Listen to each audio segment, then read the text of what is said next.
নমস্কার, কথাকুঞ্জ থেকে বলছি। আজকে আপনাদের একেবারে ভিন্ন পথের,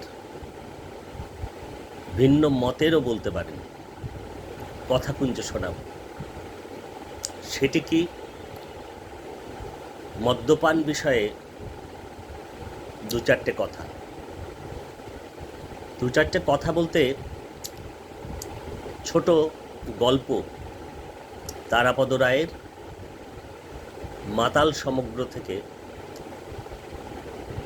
এই টুকরো টাকরা তুলে নিয়ে আপনাদের শোনাব।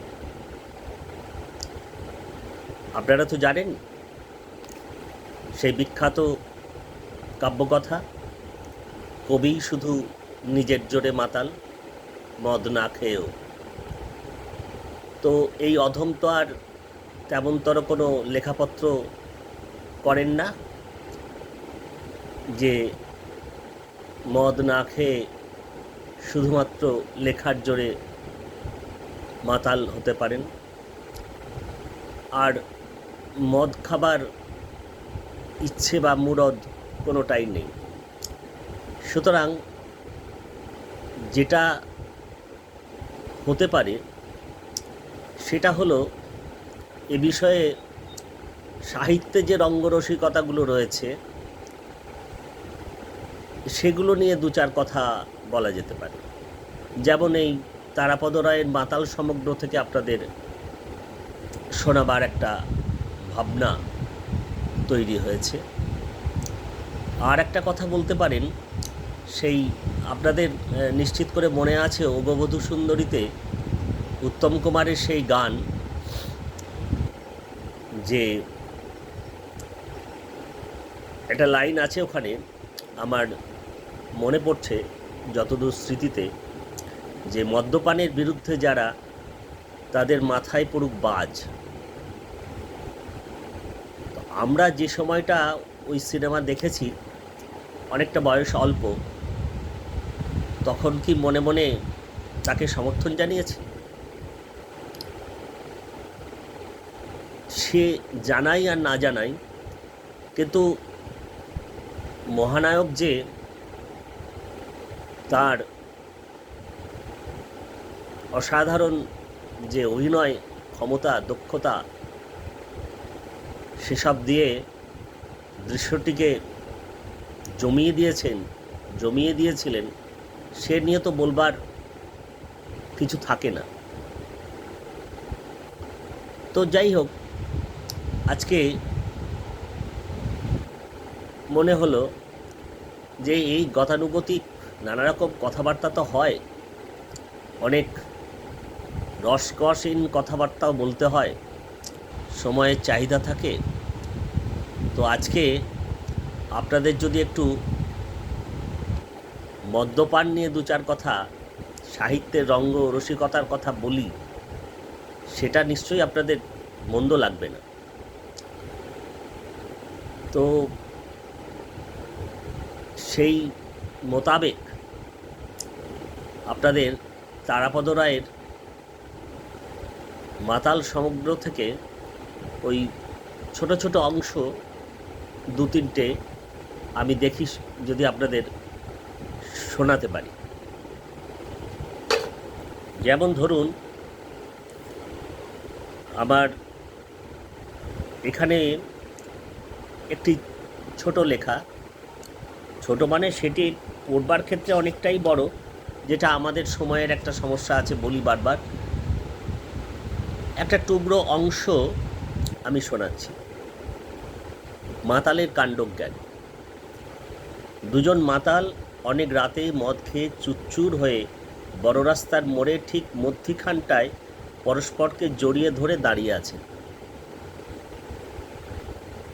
পুলিশ এসে তাদের অনুরোধ করছে যাতে এভাবে দুজনে ধরাধরি করে বিপজ্জনকভাবে দাঁড়িয়ে না থেকে যে যার বাড়ি চলে যায়। কিন্তু পরস্পরকে ছেড়ে তারা থাকতে পারছেন না, ছেড়ে যেতে পারছেন না। তারা বলছেন united we stand, divided we fall. আমরা যা জানি চিরকালীন কথা, অর্থাৎ দুজনে দুজনকে জড়িয়ে এই অবস্থায় আছেন বলেই দাঁড়িয়ে আছেন। যে মুহূর্তে দুজনে বিচ্ছিন্ন হয়ে আলাদা হয়ে যাবেন, অমনি সঙ্গে সঙ্গে গড়িয়ে মাটিতে পড়ে যাবেন। এ গল্প মাতালের বাড়ি না ফেরা নিয়ে। মাতালের বাড়ি ফেরা নিয়ে চমৎকার গল্প আছে সৈয়দ মুজতবা আলীর, আপনারা অনেকেই জানেন। ওই যে বলছিলাম না, মদ না খেয়েও সাহিত্যের হাটে এই সুরাপান বা পান বিষয়ক নানা রকমের অসাধারণ সব রঙ্গরসিকতার গল্প রয়েছে, সেগুলোই একটু নেড়ে ঘেটে দেখবার ইচ্ছে আর কি। একজন মাতাল গভীর রাতে বাড়ি ফিরে বাবাকে ডাকছে, বাবা বলে নয়। একজন মাতাল অনেকটা রাত্রে বাড়ি ফিরছে, গভীর রাত হয়ে গেছে, কিন্তু বাবাকে বাবা বলে ডাকছে না। কি বলে ডাকছে? বাবার নাম হরিপদ। সে ডাকছে, হরিপদ বাবু, ও হরিপদ বাবু, দরজা খুলুন। বুঝুন কাণ্ডটা। এবার তার যুক্তিটা দেখুন। বাবা তো রেগে আগুন, কি আমার নাম ধরে ডাকা? মাতলামির জায়গা পাওনি? মাতালের ছেলে তখন বাবাকে বোঝায়, মাতালের ছেলে এবার বাবাকে বোঝাচ্ছে, আমি যদি নেশা করে এসে আপনাকে বাবা বাবা বলে রাস্তায় দাঁড়িয়ে ডাকি, পাড়ার লোকেরা জানবে আপনার ছেলে মাতাল। তাতে কি আপনার সম্মান থাকবে? তার চেয়ে আমি যদি আপনাকে হরিপদবাবু বলে ডাকি, লোকে ভাববে আপনার কোনো ইয়ার বন্ধু, আমরা ইয়ার দোস্ত বলি না, আপনার কোনো ইয়ার বন্ধু নেশা করে এসে আপনাকে ডাকছে। কি অদ্ভুত যুক্তি! কত লোকেরই তো ইয়ার বন্ধু মাতাল থাকে, তাতে আপনার কোনো মানহানি হবে না। অকাট্য যুক্তি। অতএব পিতৃদেব কি করেছিলেন আমাদের জানা নেই। এই মাতালের কাণ্ডজ্ঞান তারাপদ রায়ের এই একটা অংশ লেখা থেকে ছোট অংশ শোনালাম। আর একটা অংশ আপনাদের একটু পড়ে শোনাবো। আর এর বেশি আবার পরের পর্বে করা যাবে, কারণ সময়টা আমাদেরকে খেয়াল রাখতে হয়। প্রত্যেকের সময়ের অনেক দাম রয়েছে, আর খুব ছোট করে বললে শুনবার সুবিধা হয়। তো আরেকটি অংশ আপনাদের, আমার এটি বেশ ভালো লেগেছে। মদমত্ত। মদ যে খায় এবং মদ যে খায় না, উভয়েরই মদের গল্পের প্রতি আসক্তি অতি প্রবল, এবং সকলেরই জানা আছে অন্তত একটি বা একটি কাহিনী যেটা তাদের ধারণা মাতাল বিষয়ে শ্রেষ্ঠ গল্প। মানে যে এই গল্পটা জানে সে মনে করে মাতাল বিষয়ে এই গল্পটাই সবচেয়ে বড় গল্প, ভালো গল্প, খুব উন্নত শ্রেষ্ঠ গল্প।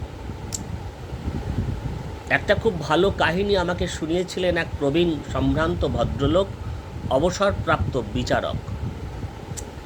তার আদালতে অনেক দিন আগে এক প্রৌঢ় ভদ্রলোককে তিনি পেয়েছিলেন। আগের দিন রাতে রাস্তায় মদ খেয়ে মাতলামি করার দোষে পেটি কেসে পুলিশ পরদিন সকালে আদালতে চালান দিয়েছে। এরকম তো অনেকই হয়, আমরা জানি। রাস্তায় মদ খেয়ে মাতলামি করলে এরকম একটা পেটি কেস দিয়ে আদালতে চালান দেওয়া হয়। এ পর্যন্ত কোনো বৈচিত্র্য অন্যরকম কিছু নেই। এবারে দেখা যাক। ধুতিতে পাঞ্জাবিতে ধুলো কাদা মাখা, চোখের চশমার কাঁচ ভাঙা, কপালের কাছে কিছুটা ছড়ে গেছে, কিন্তু আসামি অত্যন্ত নিরীহ ও ভদ্র প্রকৃতির, অর্থাৎ যিনি মদ খেয়েছেন। হাত জোর করে দোষ কবুল করলেন আসামি। আরও অন্যান্যদের সঙ্গে তারও 25 টাকা জরিমানা হলো। অনেক দিন আগের লেখা তারাপদ রায়ের, এখন হলে অনেক বেশি হতো, তখন 25 টাকা জরিমানা হয়েছে। আদালতের নির্দেশ শুনে আসামি বিনীত হয়ে প্রশ্ন করল, হুজুর, এই যে 25 টাকা দেব, এর কি একটা রসিদ পাবো তো? এর একটা রসিদ দেবেন তো? বিচারক একটু বিস্মিত হয়েছিলেন এই প্রশ্নে। তিনি বললেন, তা পাবেন না কেন? নিশ্চয়ই পাবেন। তারপর একটু থেমে জানতে চেয়েছিলেন, কিন্তু আপনি এই রসিদটা দিয়ে কি করবেন? কি কাজে লাগবে আপনার রসিদটা? এই 25 টাকার রসিদ আপনাকে দেওয়া হবে, কিন্তু এই রসিদটা নিয়ে আপনি কী করবেন? বিচারক একটু অবাকই হলেন। এইবার দেখুন যুক্তিটা অদ্ভুত এবং বেশ মজার, এইখানেই সাহিত্যটা। আসামি ভদ্রলোক অধিকতর বিনীত হয়ে বললেন, দেখুন সর্বত্রই মাতাল হতে পারেন কিন্তু ভদ্রলোক ভদ্র মাতাল। আসামি ভদ্রলোক অধিকতর বিনীত হয়ে বললেন, বাড়িতে গিয়ে বউকে দেখাবো, বাড়িতে গিয়ে ওই 25 টাকার রসিদটা বউকে দেখাতে হবে। টাকা কিসে খরচা হচ্ছে? বিচারক আরও বিস্মিত হয়ে প্রশ্ন করলেন, আপনার স্ত্রীকে আদালতে রসিদ দেখিয়ে কি করবেন? মদ খেয়েছেন, 25 টাকা রসিদ কাটা হয়েছে, এই রসিদ দেখিয়ে আপনি কি করবেন? আসামি এবার পরিষ্কার করে বললেন, বউকে রসিদটা দেখালে সে বুঝতে পারবে যে সব টাকাই মদ খেয়ে উড়িয়ে দিইনি, কিছু টাকা অন্য কাজেও ব্যয় করেছি। এইখানে সাহিত্যটা, মজাটা এখানে। বউকে রসিদটা দেখাতে হবে, তাহলে বউ খানিকটা হলেও নম্বর দেবেন, স্ত্রী অনেক খানিকটা হলেও নম্বর দেবে যে যাকে সব টাকা তার নষ্ট করেনি, 25 টাকা মাত্র খরচ করেছে, রসিদটা সেই জন্য দরকার। সুরাপাইয়ের জগৎ অত্যন্ত লম্বা এবং চওড়া। প্রাসাদ থেকে পর্ণকুটির, রাস্তাঘাট, বাজারহাট সর্বত্র তার অবস্থিতি। আপনারা দেখতে পান, আমরা রাস্তাঘাটে দুবেলায় দেখতে পাই। আমরা যারা ওরসে বঞ্চিত তারা নানাভাবে খানিকটা অন্যভাবে কি বলবো আর, মানে ধাক্কা, খানিকটা হাসি ঠাট্টা, ব্যঙ্গ বিদ্রুপ ইত্যাদি বন্ধুদের মধ্যে, সেটাও আমাদেরকে খানিকটা মানে বেশ ঠাট্টার ছলে, মজার ছলে শুনতে হয়, সইতে হয়, মন্দ লাগে না। তো উনি বলছেন, প্রাসাদ থেকে পর্ণকুটির, রাস্তাঘাট, বাজারহাট সর্বত্র তার অবস্থিতি। দিন ও রাতের যে কোনো সময়ে তাকে যে কোনো স্থানে আশা করা যেতে পারে। যে কোনো স্থানে দিন রাত এই মাতালদের আপনি দেখতে পাবেন। হয়তো সে সাত সকালেই মদ খায়নি, কিন্তু গত রজনীর খোঁয়ারি সকালেও চলছে এবং বেলা বাড়তে বাড়তে সুরা বিলাসীর সংখ্যা রাত দুপুর নাগাদ তুঙ্গে পৌঁছচ্ছে। আরও অনেক লেখা রয়েছে, সেদিকে যাচ্ছি না, কারণ সময়, আমি যা দেখছি অনেকটা সময় পেরিয়ে গেছে। আমি শুধু শেষে আরেকটি ছোট্ট অংশ জুড়ে দিই, মানে শেষ পাতে একটু চাটনি বলুন, দই বলুন, একটু মিষ্টি আমি দিয়ে দিই। এই কদিন আগে রাস্তা দিয়ে একটা কাজে যাচ্ছিলাম, তো যেতে যেতে চোখে পড়লো একটি মদের দোকান। সর্বত্রই তো মদের দোকান রয়েছে। তো সেখানে আমি নিচে একটু ঢালু পথে ওই মদের দোকানটা, আমি রিক্সো বা টুকটুক ইত্যাদি এতে যাচ্ছি। তো ঢালু পথে ওই একটু সন্ধ্যা সন্ধ্যা হয়েছে, দেখছি যে বেশ ঝকঝকে আলো জ্বলছে। কয়েকজন মদ্যপায়ী মদ কিনবেন বেশ লাইন দিয়েই দাঁড়িয়ে আছেন। একজন কাউন্টারে হাত ঢুকিয়েছেন, মদ কিনছেন। মজা লাগলো কি জানেন, ওই কাউন্টারের ঠিক ওপরের মাথায় বেশ বড় করে লেখা রয়েছে, মদ্যপান স্বাস্থ্যের পক্ষে ক্ষতিকর। বেশ বড় করে সুন্দর করে লেখা আছে। আর এটা জেনে মদ বিক্রি হচ্ছে এবং যিনি মদ কিনছেন দুজনেই। তো এটা বেশ একটু মজা লাগলো আর কি। আমরা তো এটা দেখতেই পাই যে তামাক স্বাস্থ্যের পক্ষে ক্ষতিকর, কিন্তু এই মদের কাউন্টারের মাথার উপরে বেশ বড় করে লেখা আছে, মদ্যপান স্বাস্থ্যের পক্ষে ক্ষতিকর, মদ খাওয়া ভালো নয়, দিয়ে মদ বিক্রি হচ্ছে। তো এই ধন্য রাজার পূর্ণ দেশ। তো ঠিক আছে, আজকে এই একটু মজা, একটু ঠাট্টা, একটু রঙ্গরসিকতার, এবং বিশেষ করে আমাদের একদম মানে রুটের বাইরে একটু রঙ্গরসিকতা, একটু নেশা, একটু পান মানে কি বলবো, জলপথের কথা আর কি একটু বললাম আপনাদের কেমন লাগলো নিশ্চিত করে জানাবেন। আর আপনারা নিয়মিত কথাকুঞ্জ দেখছেন, শুনছেন, মূল্যবান মতামত দিচ্ছেন, ভারী ভালো লাগছে। আমি তো আপনাদের বারবারই বলছি যে আপনাদের মতামত আমাদের প্রাণিত করে, সমৃদ্ধ করে এবং খুব ভালো লাগে যে অনেকে লিখতে পারেন না, আমি প্রতিটি পর্বেই এটা পাচ্ছি। খুবই ভালো লাগছে যে অনেকে আমাকে পথে ঘাটে দেখা হলে বলছেন যে দাদা খুব ভালো লাগছে, কিন্তু আমরা তো লিখতে পারি না, তাই আপনাকে দেখা হলে বলি। কেউ আমাকে হোয়াটসঅ্যাপে লেখেন কিন্তু কমেন্ট বক্সে লিখতে পারেন না, মেসেজ ভয়েস মেসেজ করে পাঠান আমাকে যে খুবই ভালো লেগেছে। তো আমরা সেগুলো অনেকে জানান, আমাদের সকলের তো নাম বলা সম্ভব নয় এবং সেটা বলতে গেলে একটা দীর্ঘ লিস্ট হয়ে যায়। কিন্তু ভালো লাগছে, যখন আমরা শুরু করেছিলাম তখন ভাবিনি যে এরকমই ভাবনা ছিল যে কখনই হয়তো মাঝপথে বন্ধ করে দিতে হবে। ঠান্ডা লেগে গেছে খুব, এই নিয়েই প্রোগ্রাম করছি। যেহেতু অনেকটা দেরি হয়ে গেলে আপনারাই অনেকে আমাকে জিজ্ঞেস করেন কী ব্যাপার, বন্ধ আছে কেন, বন্ধ হয়ে গেল নাকি? তো না না, বন্ধ হবে সেদিনই যেদিন আপনাদের আর ভালো লাগবে না, আপনারা যেদিন বিরক্ত হবেন, আপনারা যেদিন পছন্দ করবেন না, সেদিন এই টুপি খুলে নামিয়ে দেব, সোজা চলে যাব।